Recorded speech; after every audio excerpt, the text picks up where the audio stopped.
So today we'll be covering our North American adjustment that's upcoming. My name's Tyler Collier. I am with the SmartNet group here at Leica Geosystems. Oh, we got some background noise. Hey Chuckles, mute yourself. I'm Tyler Collier with the SmartNet group.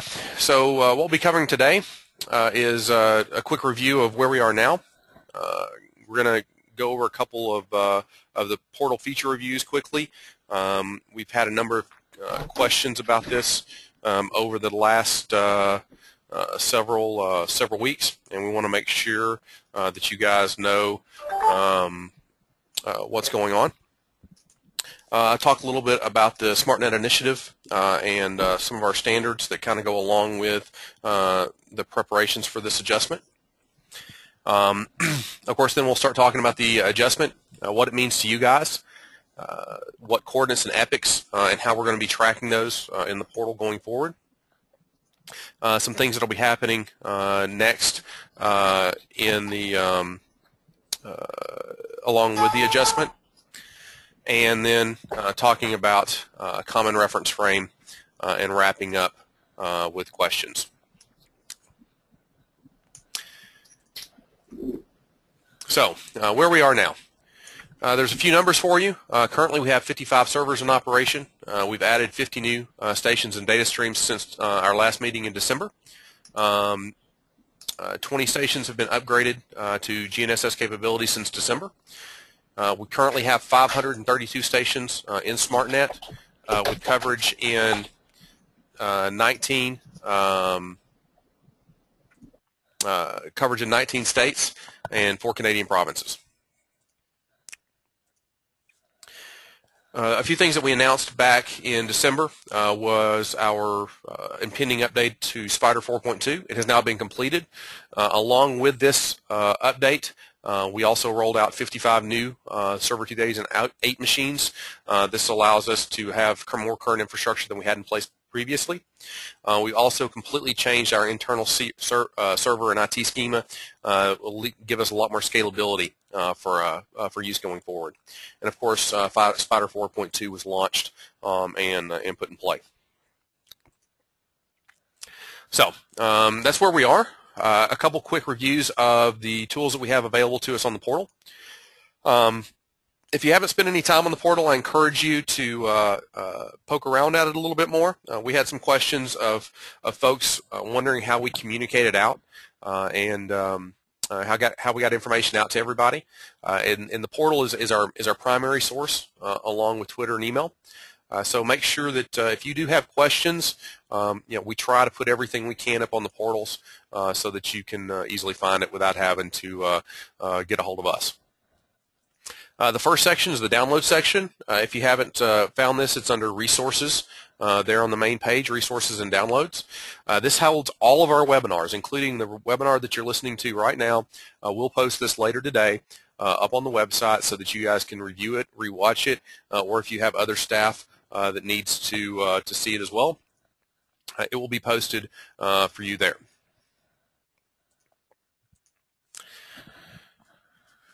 Along with the download section, once you log into the portal itself has a lot of great features. One of the primary ones being, of course, the live status map, another being the account and rover management, and one that's probably not used a ton yet, but I think will be used as we move through this adjustment is the site information search tool.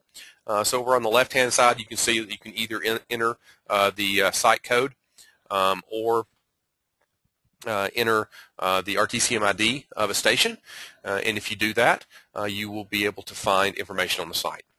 So we'll talk about this a little bit more in detail when we get to the adjustment portion, but this will be used quite a bit more, I think, as we go forward. We've also changed the way that the portal, the map status updates now compared to just when we met in December. We've increased the frequency so that changes are reflected a little bit faster on the website. and also the prevailing spider bug that we had for a long time with some stations that were shown offline actually being online has been fixed in Spider 4.2. So we're happy to announce that as well. Some other quick updates and changes. If you guys haven't started using these alternate domain names, we encourage you to do that. The reason being is it's a little shorter. So if you're using for RTK services, we really do encourage you to use domain names if you can, as opposed to just the IP address. So if you're on a smart rover, an RX1250 with a GFU, something like that, a Viva unit, Trimble R8s, TopCons, things that allow for acceptance of a DNS domain name. We highly, strongly encourage you guys to use this. This allows for our rollover features, some other things as we go forward to act a little bit better, be a little bit more transparent to you guys on the back end. So how are those working?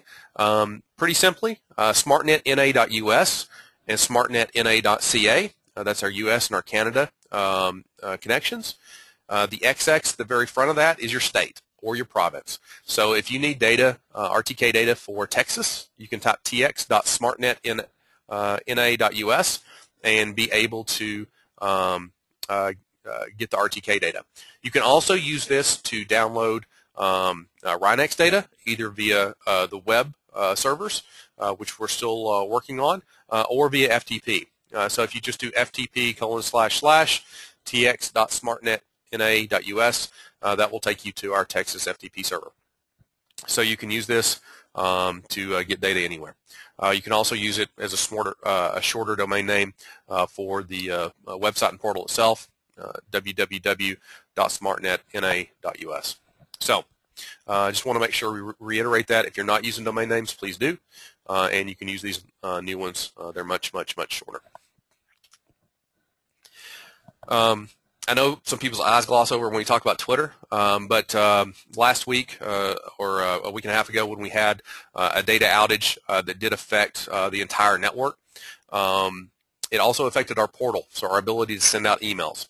We are addressing that where we have a secondary way to get emails out to everyone about an outage. But the fastest way for us to post something is actually Twitter. And this also allows you to put this in your hands of your field crew, where they can text follow SmartNet_NA to 40404, and they'll get immediate updates as things change on the network as we post things. So we do encourage you to use this. It's a great tool for us. It's a great tool for you guys and your field crews, and it's something that's off-site, off our servers. So if there is a large-scale problem, we still have a way to communicate with you guys. So we encourage you guys to use this. And there's our Twitter address right there at the bottom.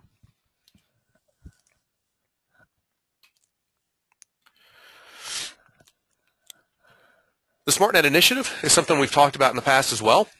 This is our plan and project underway to upgrade the infrastructure of SmartNet going forward. So we do have an upgrade and replacement plan, and our plan is to upgrade all existing sites to complete GNSS receivers, as well as a structured growth plan to increase the footprint or improve coverage in certain areas in SmartNet. This, along with this, we also have our more stringent requirements for standards of practice, our team involvement in the expansion plan, site selection, and all the other pieces and parts. So we're moving forward with this. If you've attended the last 2 or 3 webinars that we've done, you can see that we've added quite a few stations, brought in quite a few data streams, and done quite a bit to upgrade our overall infrastructure, and that will continue as we go forward. Along with that, we developed new site standards when we first took over SmartNet 2 years ago. We're right at our 2-year anniversary, but we've done a lot with that.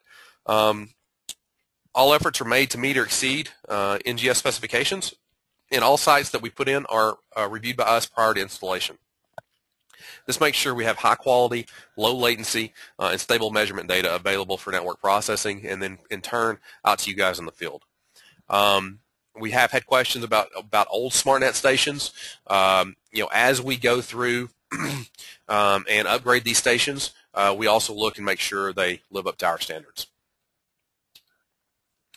This is our standard mast. This is what we've deployed in a number of DOT environments, Iowa, New York, and it's also our standard mast for SmartNet as well.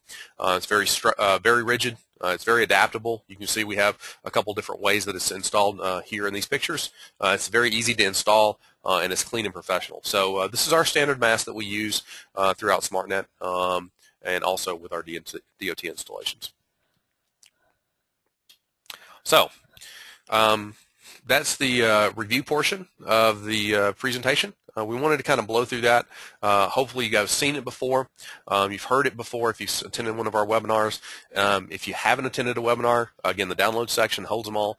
But we wanted to get to the meat and potatoes of the adjustment itself. So with that, we'll get to the fun part.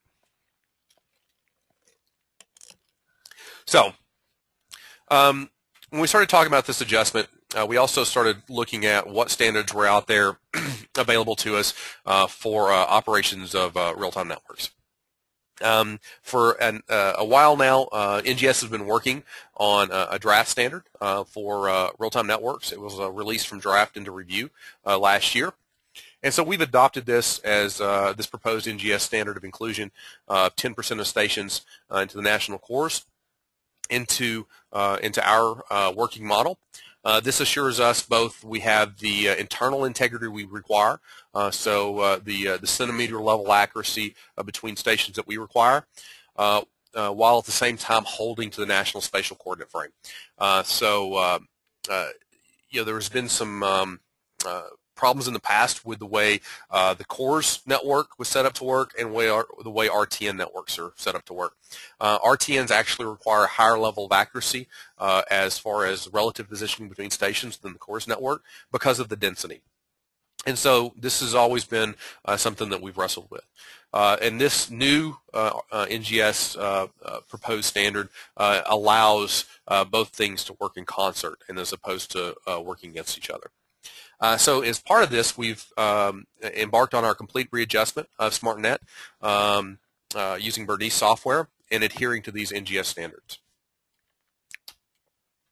So as we move into talking about this adjustment, there's a number of terms that we'll use pretty regularly over and over again. And so to make sure we're speaking the same language, and most of you guys probably will know most of these terms, but we want to make sure everybody's on the same page. We put together a quick sample. So for example, processing coordinates. Inside Spider, we have the ability, and we'll talk about this in a second more, to have two sets of coordinates. One's the physical coordinates, and this is the physical coordinate of the station on the planet's surface, and for our purposes are relative to IGS. Okay, so this is where the stations really are. We have the broadcast coordinates. And this coordinate is used for the computation of the differential baseline between the reference and the rover. So these can actually be two separate sets of coordinates, and we'll talk about why here in a second. IGS-08 is the current IGS global reference frame as defined by the IGS core sites. So this is the worldwide reference frame that GPS orbits are calculated off of, and that everybody's moving towards. Non-dynamic stations are stations that have low horizontal velocities. So this is a majority of North America, where Nebraska doesn't move a lot, Texas doesn't move a lot in the horizontal planes. High dynamic stations are stations that have high horizontal velocities. So this would be California. This would be Washington State. This could be places in the Pacific Northwest. It could also be other stations such as Louisiana, where we have subsidence issues, or Michigan, where there's glacial rebound. So there's different ways that high dynamic stations can come into effect. And these are our problem children, and one of the things that we've spent a lot of time thinking about during this adjustment. The epic date, of course, is the date a coordinate is published or published to. NAT 83 is just the North American datum, horizontal coordinate system for U.S., Canada, and Mexico.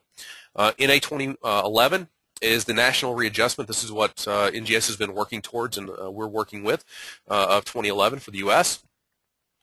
CSRS V6 is in Canada. NSRS will say quite a bit. That's the National Spatial Reference System for here in the U.S., and the CSRS is the Canadian Spatial Reference System. You guys out in in California. The CSRS could also be construed as California, but for our purposes in this discussion, we're just talking about Canada.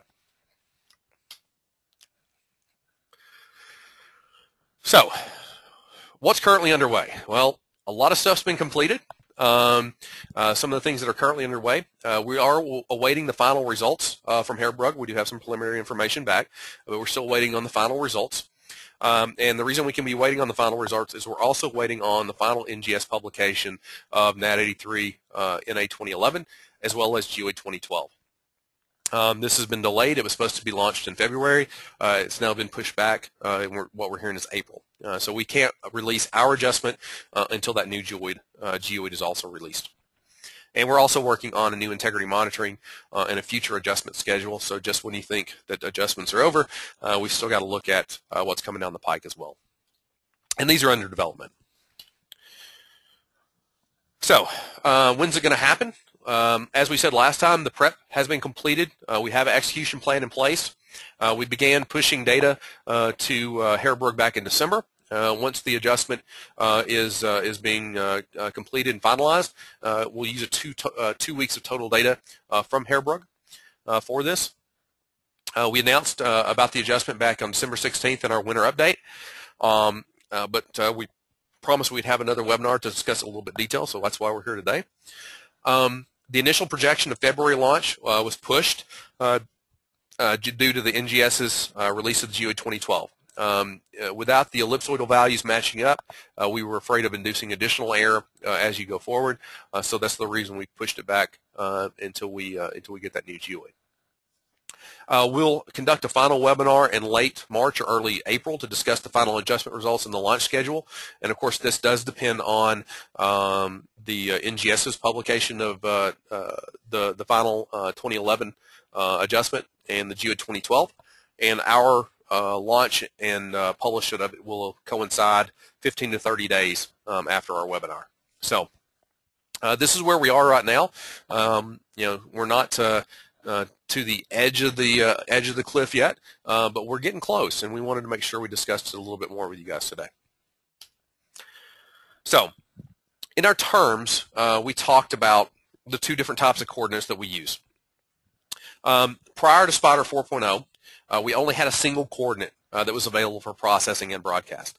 This meant for high dynamic stations, we experienced inconsistent network processing results. So as the stations move away from each other or move in opposite directions,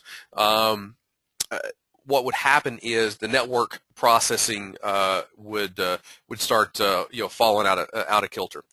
Because we're using zero differencing on the processing engine, we have to maintain very accurate relative positions between the stations, in the centimeter world.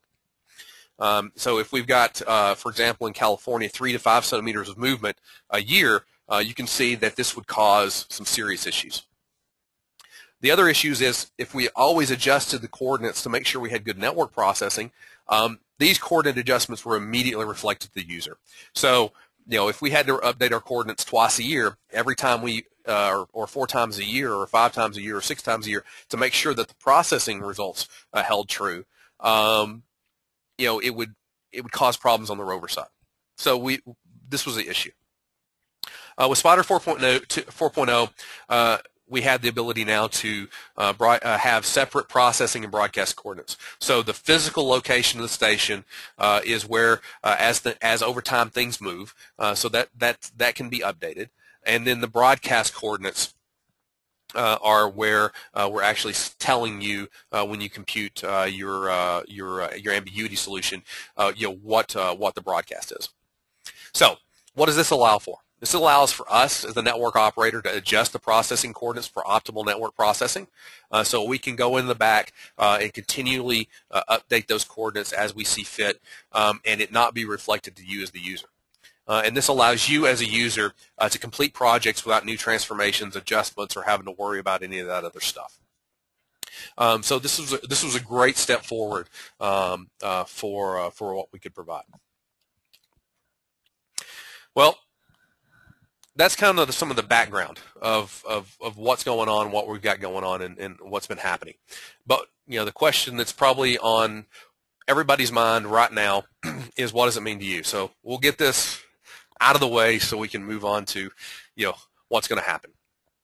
So tentative results and projections for broadcast coordinates. For most of the U.S., the difference between EPIC 2002, which is what we're currently broadcasting on, and EPIC 2010 is going to be between 1 and 5 centimeters. Okay, and again, these are just tentative projections at this point.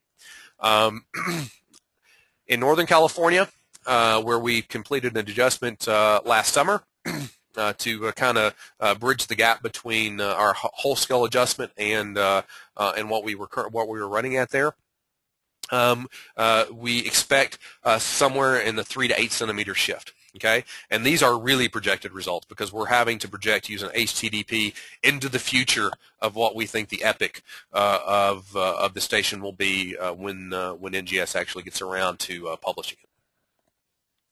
Southern California, we're going to see a larger shift between 15 and 30 centimeters from the current broadcast coordinates to the epic that we will be moving to. And again, these are projections. So, in most of the U.S., it's not going to be overly dramatic.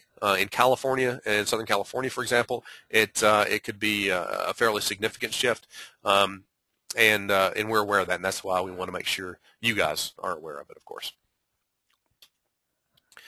So, again, what does this mean to you? Processing coordinates, as we adjust these are transparent to you. You don't have to worry about them. These will be in IGS-08, and they will have the current epic 2012.xxx, whatever that is.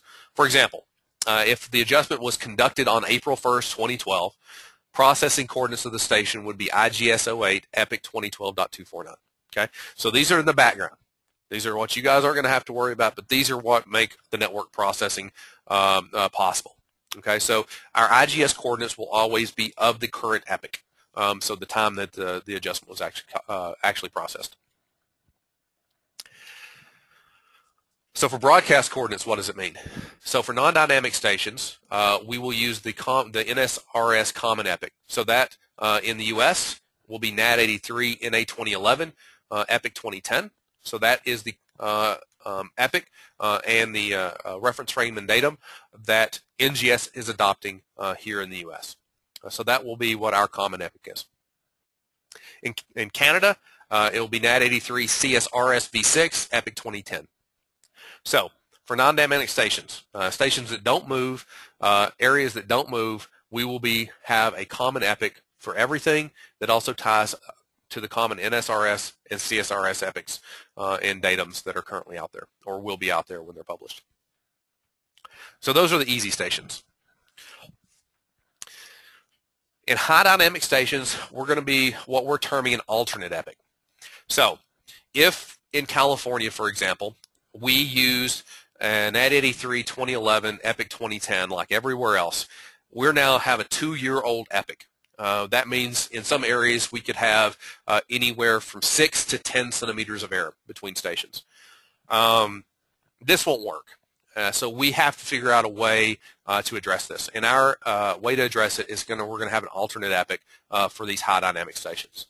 In California, we will be on an NAD83 2011, so we'll be on the same reference frame, but our epic will be 2012.xxx.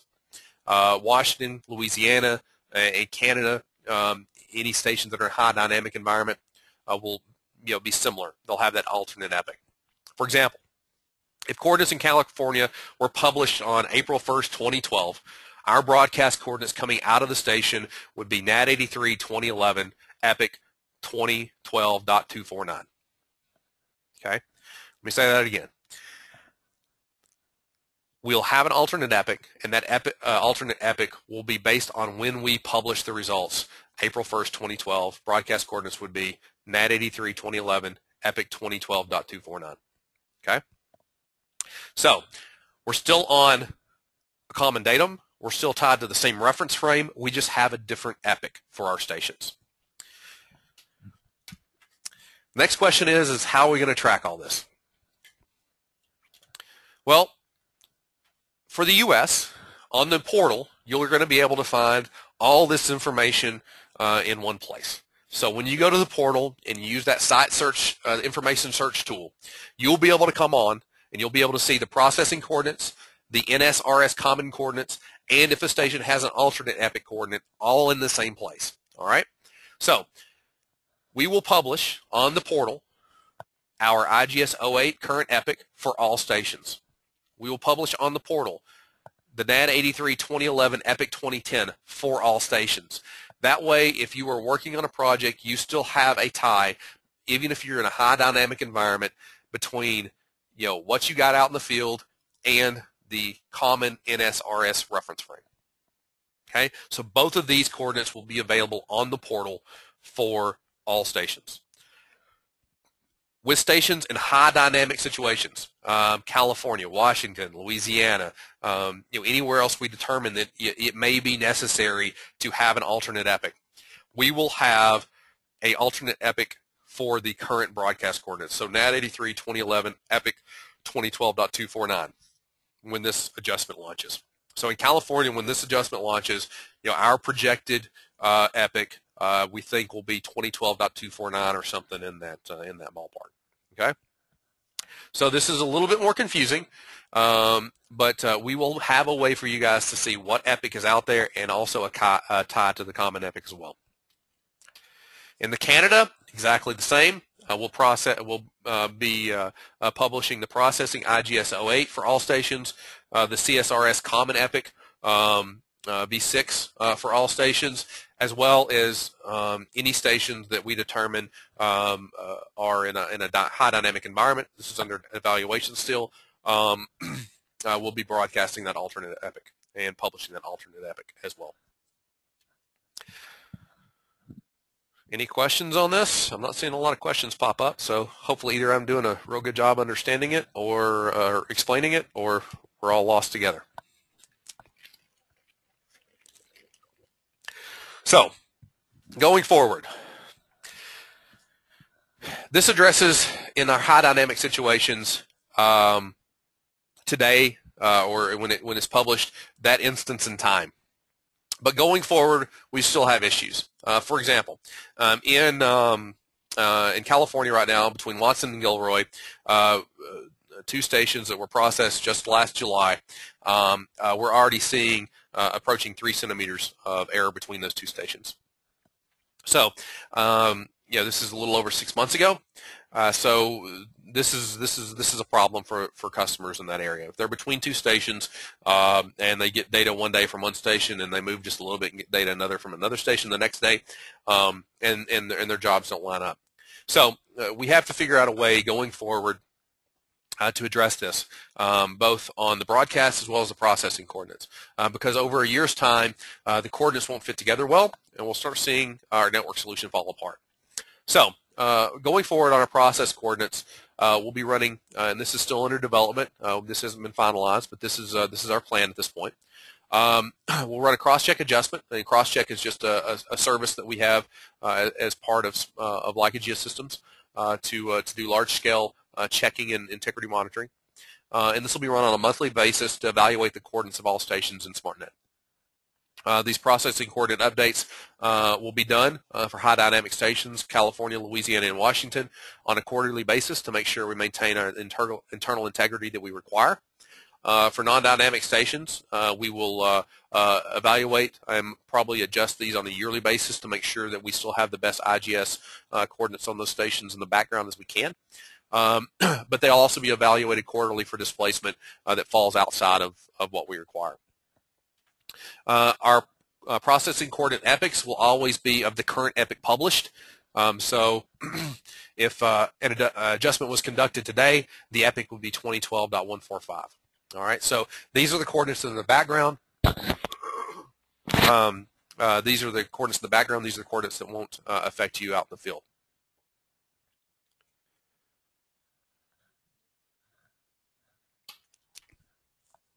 I've got a question. Will NGS published NAD 83 20 twin positions be the same as SmartNet? I don't know. There's two separate adjustments. They should be fairly close. We're using the same transformation parameters, so they should be fairly close. But you'll also be able to get the NGS published coordinates from NGS and put them in if you need to.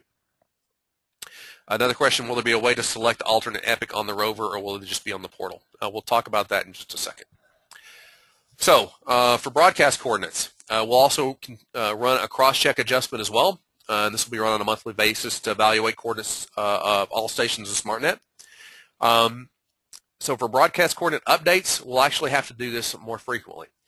So for California and Washington, for example, we will be looking at adjusting these on a biannual basis. So April and October, for example. So our broadcast coordinates will change. In Louisiana, where we have subsidence issue, but it's not subsiding as fast as California and Washington are moving, we'll be looking at doing this on an annual basis. For non-dynamic stations, these will be evaluated on an annual basis. We don't anticipate there being a great deal of change, but there could be. So we'll keep the watchful eye on those. And unplanned updates may occur after a seismic event or if a large displacements are discovered. So we will look at updating broadcast coordinates, but we'll communicate that out, of course, to you guys. And the epics, of course, gets a little bit more complicated as we move forward, because we won't just have the NRS tie anymore or the current epic, but we'll also have other epics to contend with. So for high dynamic stations, for example, this year, if we were just saying what we were going to do this year, non-dynamic stations, of course, are going to have the NAT 83 2011 Epic 2010 being as their broadcast.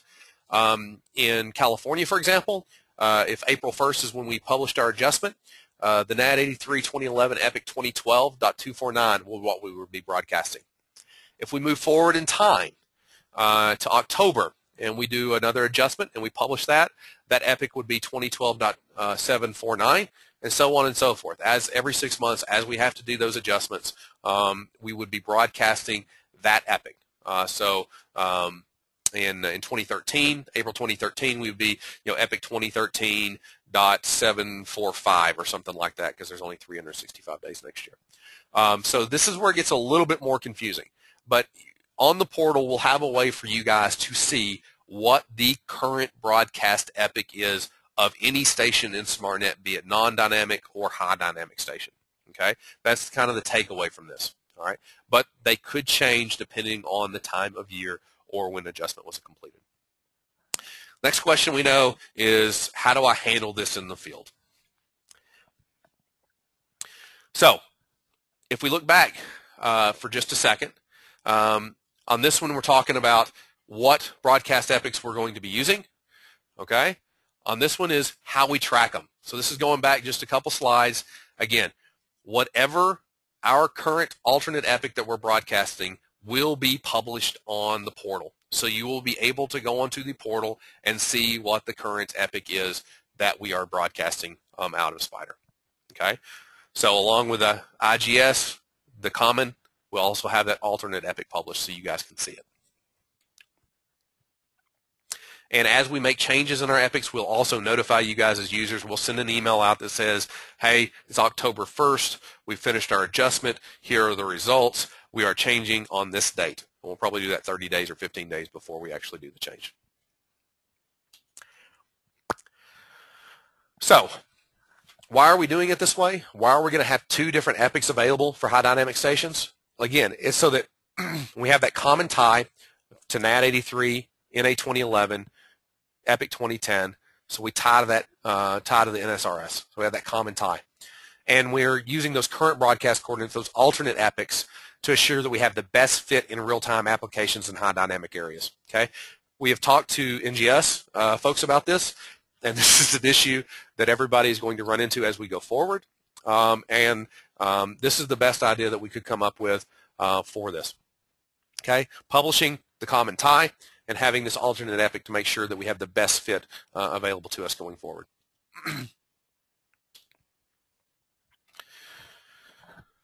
So, a quick summary of what's going to happen.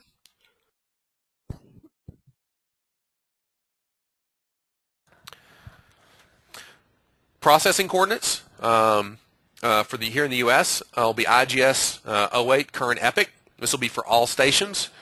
For non-dynamic stations, we're going to update these annually For high dynamic stations, we're going to be updating these quarterly, or they're going to be evaluated and updated at certain thresholds. So that's a summary of what we're going to be doing with processing coordinates. For the NSRS Common Epic, NAT 83 2011, Epic 2010, we will publish this and have that coordinate available for all stations, and it will be the broadcast epic for all non-dynamic stations. For an alternate epic, it will be NAT 83 2011, Epic 20 whatever happens to be at that particular moment in time. This will be broadcast for all high dynamic stations, and it'll be available published for all high dynamic stations. California and Washington, for example, will be updated biannually. Louisiana will be updated annually. So this is a summary of what's going to happen here in the U.S.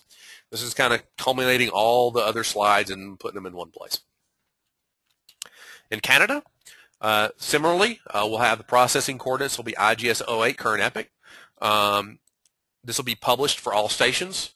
Non-dynamic stations will be updated annually. High dynamic stations will be updated quarterly, and we'll evaluate and update at certain thresholds if they do exceed it. The CSRS Common Epic, NAT 83 CSRS V6, Epic 2010, will be published for all stations and will be the broadcast coordinate in Epic for all non-dynamic stations.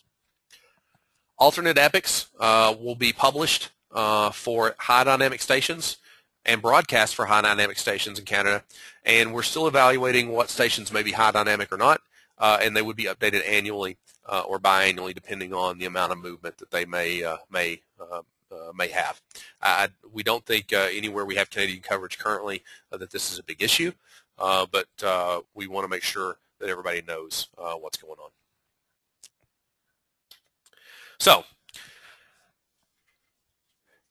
if we're changing epics, if we've got a common reference frame, how do I move around in time? How do I get from the April 2012.249 back to Epic 2010?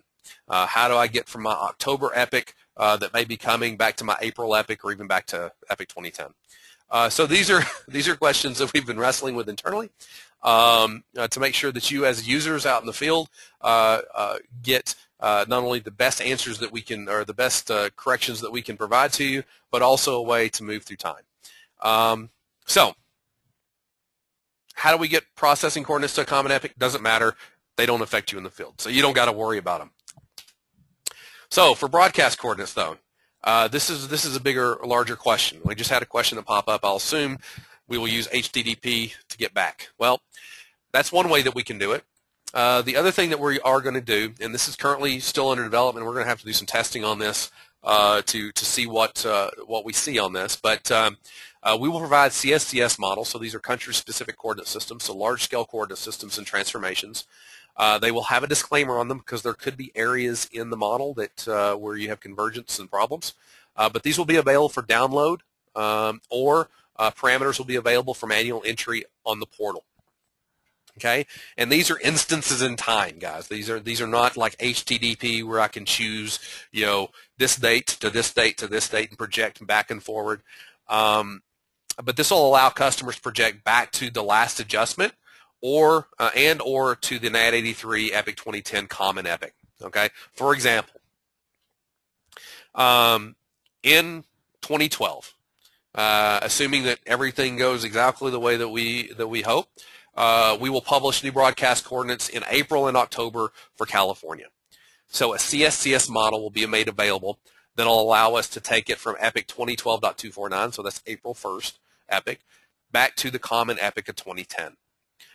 Similarly, we'll have an Epic in October, or a CSCS model, a separate one, that will allow us to go from Epic 2012.749, so the October 1st Epic, back to the April 2012.249 Epic, or from Epic 2012.749 October back to the Common Epic.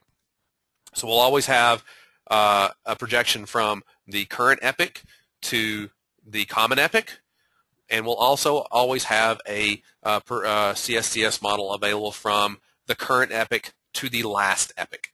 That way you can kind of get through time a little easier. So pictures are worth 1,000 words. So if we have our Common Epic or NSRS tie of Epic 2010, we publish an alternate Epic of 2012.249, we will have a CSCS model that's available to let you get back to Epic 2010. So you can load this CSCS model up on your rover, and then you can project in real time back to Epic 2010. There could be an error associated with movement of the station. There could be error movements for convergence and problems in the model itself because we're stretching so much. But this is a quick way that you could load up and check stuff and possibly use it. Okay, and we'll figure out what the caveats of that are after we do some additional testing.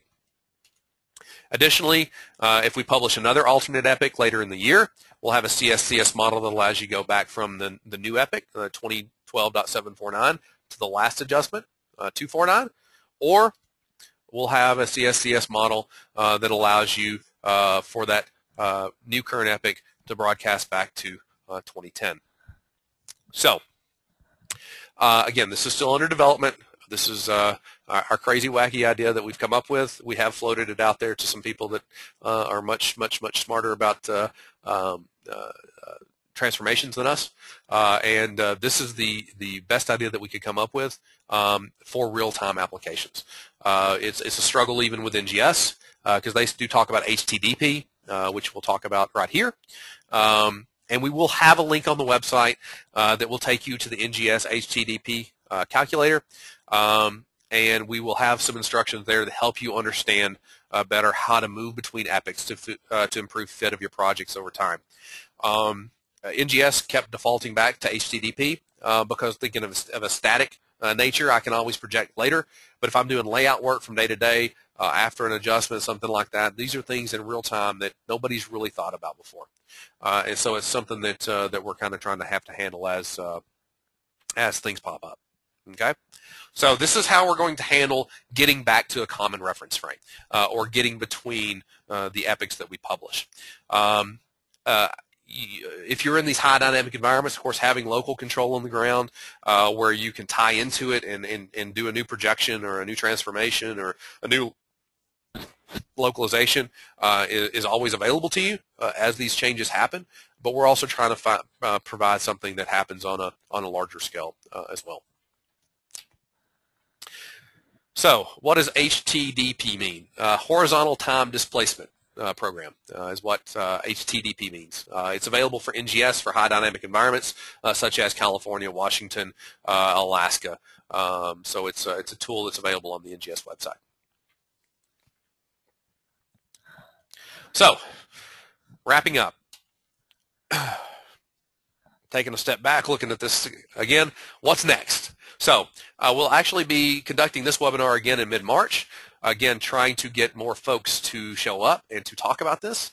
So you will get another email that says, hey, we're having another adjustment webinar, and this is our pre-adjustment webinar, so don't freak out and say, oh my God, it's happening. This is we'll be redoing this one again, and we'll put in the text, so please read the text, that this is a rerun, that we'll be doing it again. This webinar is being recorded and will be posted tonight or this evening on the website for everybody to watch if they missed it and they wouldn't be able to come in March.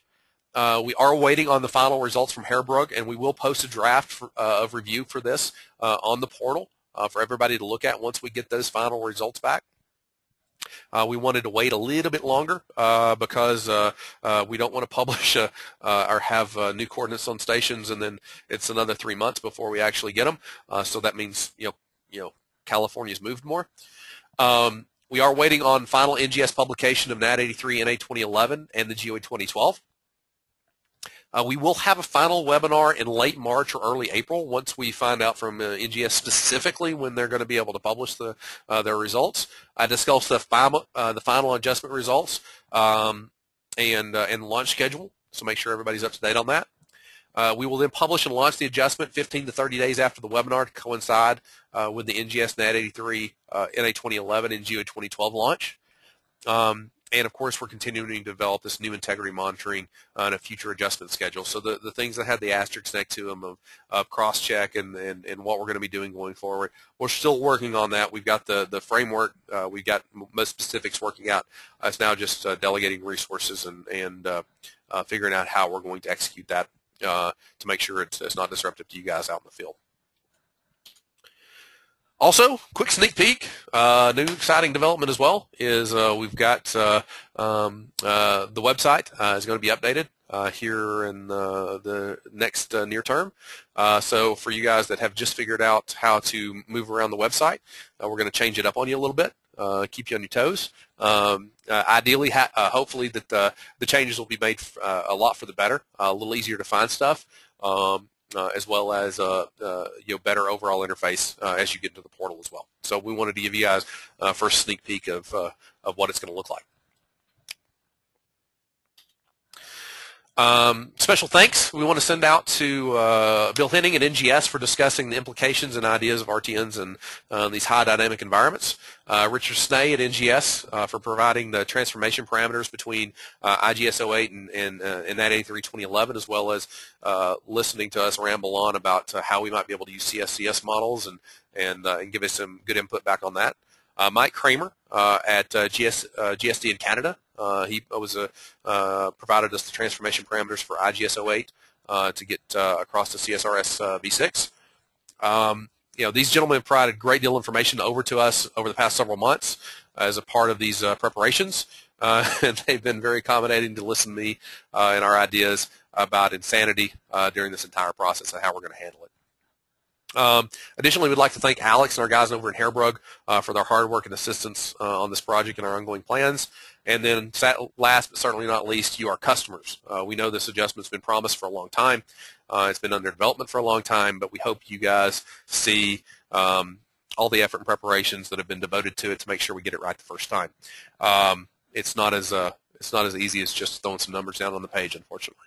So with that, hopefully we've answered a lot of questions and not created too many more. Got a question, will 5280 feet still be 5280 feet? Yeah. 5,280 feet will still be 5,280 feet on the grid, on the ground. But yes, relative measurements will still be fine. So any other questions, comments, concerns, thoughts? Will we receive emails when these are available? Yes, when we're about to publish, we'll send out emails alerting everyone. We'll have big, large text on it that says, "Hey, we're adjusting stuff." So when you go work on Monday, things will probably be changed.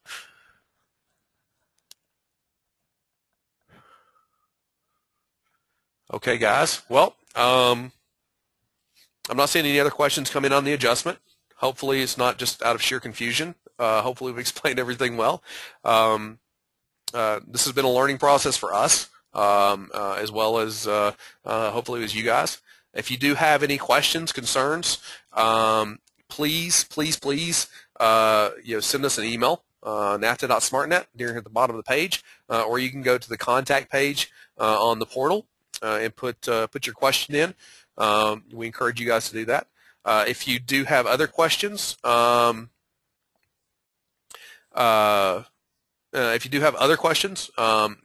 feel free to also talk to your local Leica rep, and they can get in touch with us, and we can set up a time to get back with you guys individually if necessary. We do appreciate it.